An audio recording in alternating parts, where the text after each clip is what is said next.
In our tech report, going green is a buzzword that is generating headlines across the globe.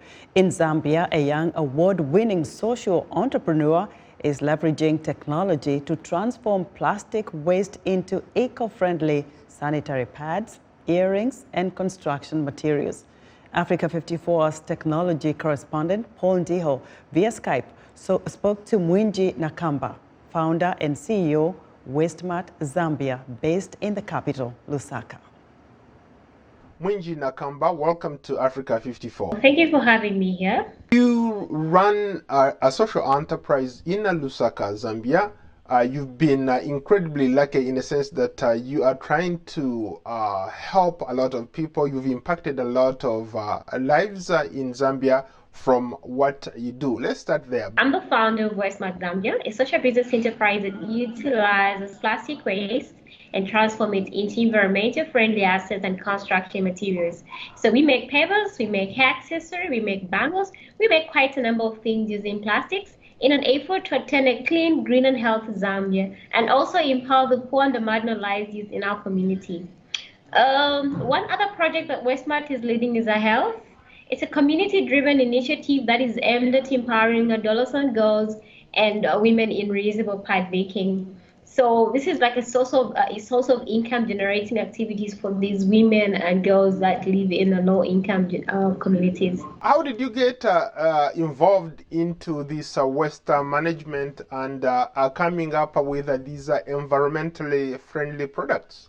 It all started in 2017 when Zambia was hit with cholera outbreak. Yeah, so year in, year out, we experience this cholera outbreak in our country. We get people dying from cholera. And then what I discovered was it was not the waters anyway, but it was a plastic that we keep throwing in every day. And in Zambia, we have a tendency of saying government yaganepo, meaning the government should look into this matter. Meanwhile, we are the ones that are actually littering littering the environment, messing up the drainages, blocking the drainages and what have you. And then when it's rainy season, the drainages are all filled up with garbage. So I turned to science to change the status quo, and I formed Wastemat Zambia. So I started recycling. I did my research. I got a few things on how to make earrings, how to make bangles that I shared on my WhatsApp status.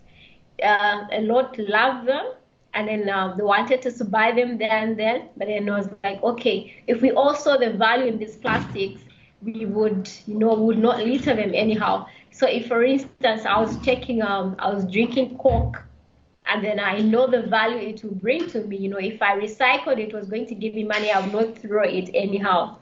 So yeah, I organized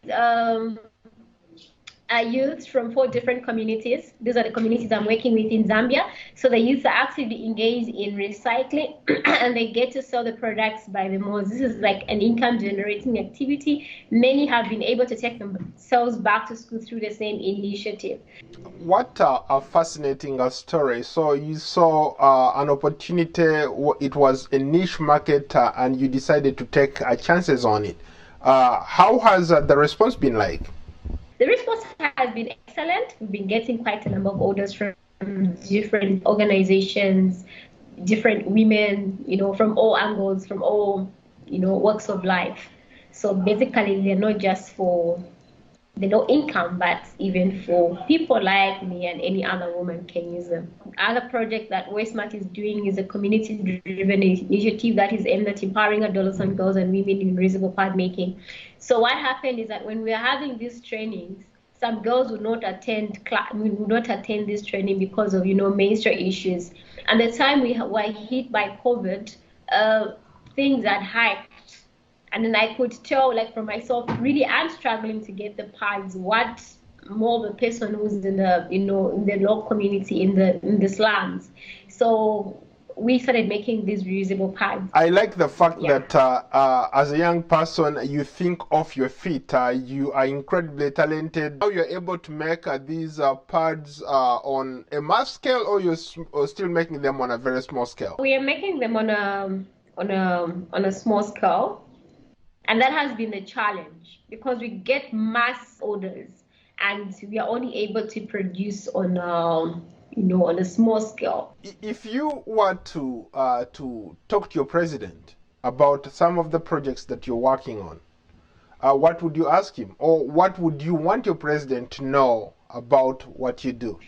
Wow. How can the government Wow. help you? Okay, that's a very, very interesting question, because for me, I've been talking about moving away from the government Yanganepo syndrome.